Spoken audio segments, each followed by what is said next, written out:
Alright, so what we have done is we have cut this brake disc profile out of this piece of 1/8 inch MDF using a 1/16 end mill, and we're here in CNC so we're going to move the increment up to, what the heck, let's do 2 inches, and we'll move the machine.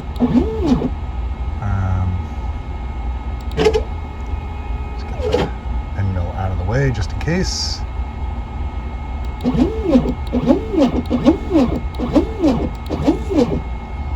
Okay, so we use the tape and glue method because I hate tabs. So you can see this has left us with the disc, and that gives you a pretty good idea. All those holes just need to be gunked out. And that is why you put another thing under the, you can see it's actually cut out 1/8 of an inch. I'll have to split those apart because that's actually my true wasteboard here under the piece itself, which was here.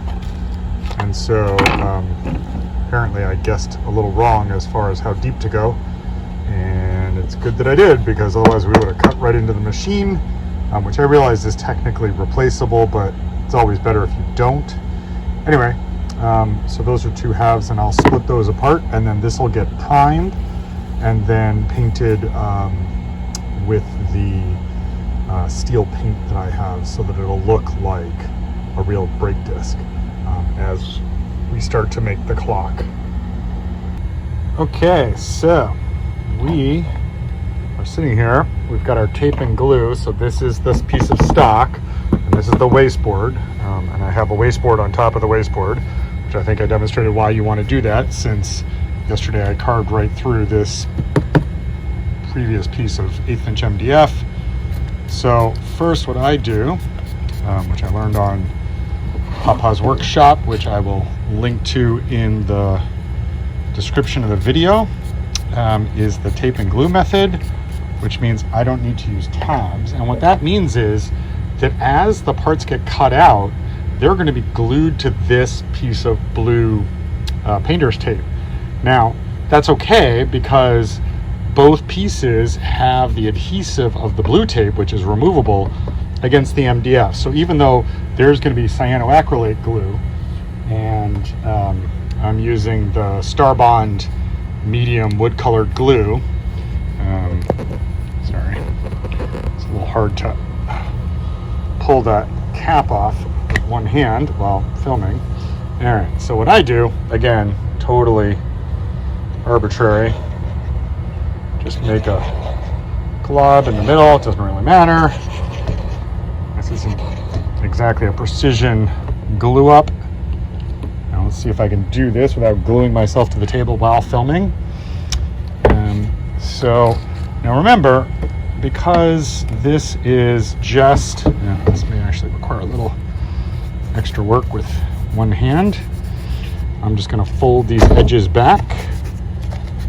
And of course, just got cyanoacrylate all over my hand. It's always good before I touch things. Okay.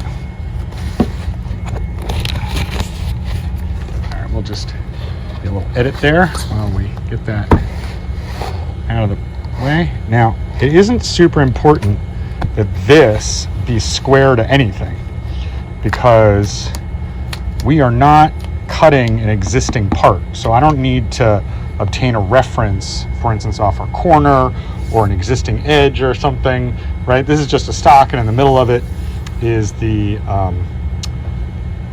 whatever it is, 12 inch, 13 inch disc brake. So this is the vent layer.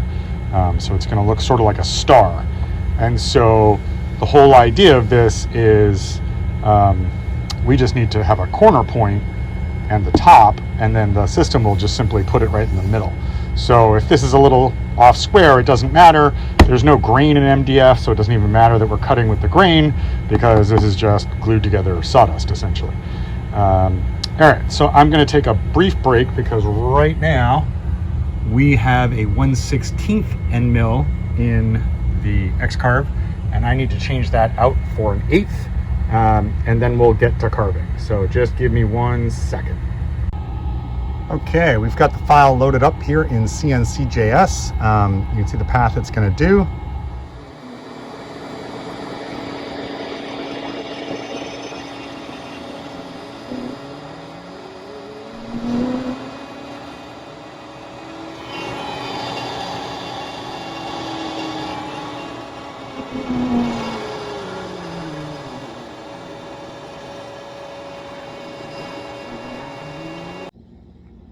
So we are done cutting this part out. We'll take this off in a sec, and you can see how the glue and tape method works.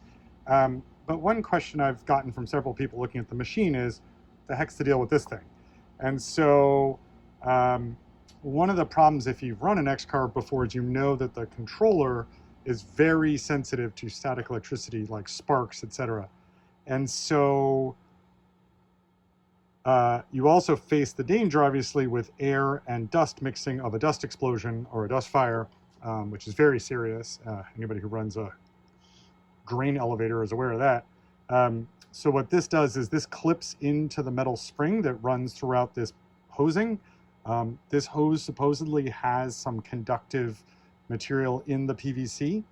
And so the idea is that any static electricity that builds up in here comes out on this copper spike, which I don't know if I can show you, clips into that bared spring right there. And then this clip lead goes all the way to ground. And the important thing is this goes to the same ground.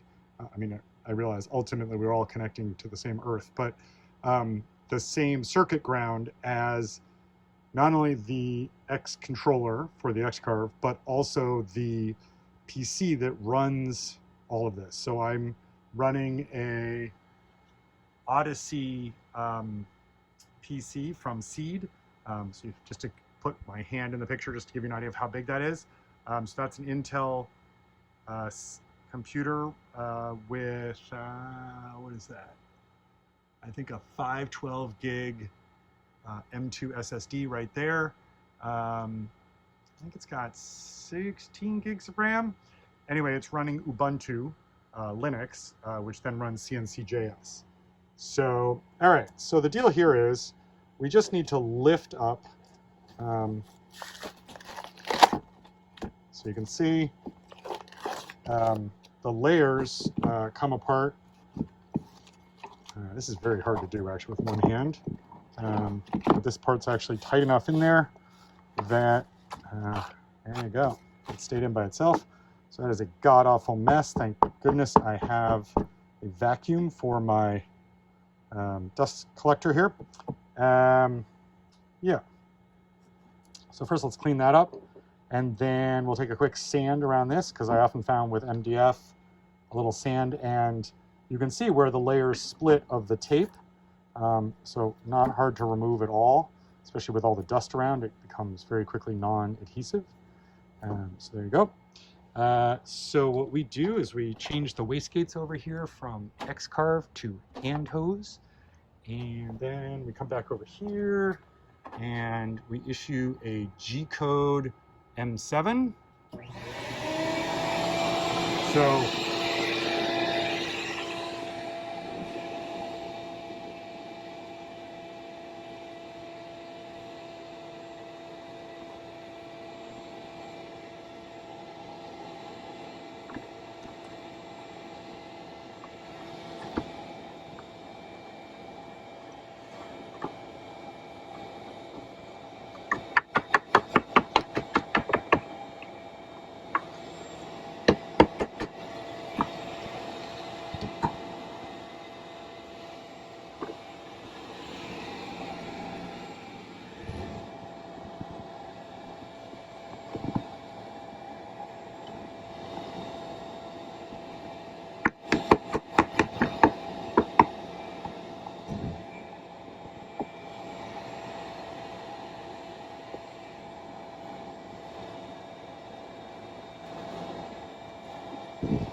9 just shuts it off. All right, well that part came out very nice. So we will prime this and paint it after we sand it real quick. And then we can start assembling this thing.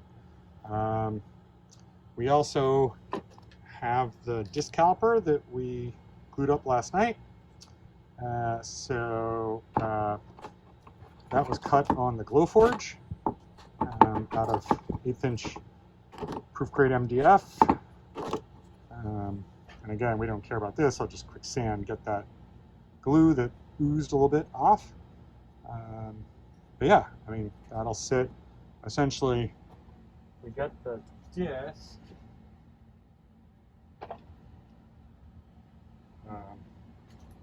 Right, that'll sit like that. We have brake pads that are painted in gunmetal spray paint and look pretty sweet, actually. All right, so I will take a break right now and be back when this stuff is ready and primed and painted. Okay, so we've got the inside of caliper set.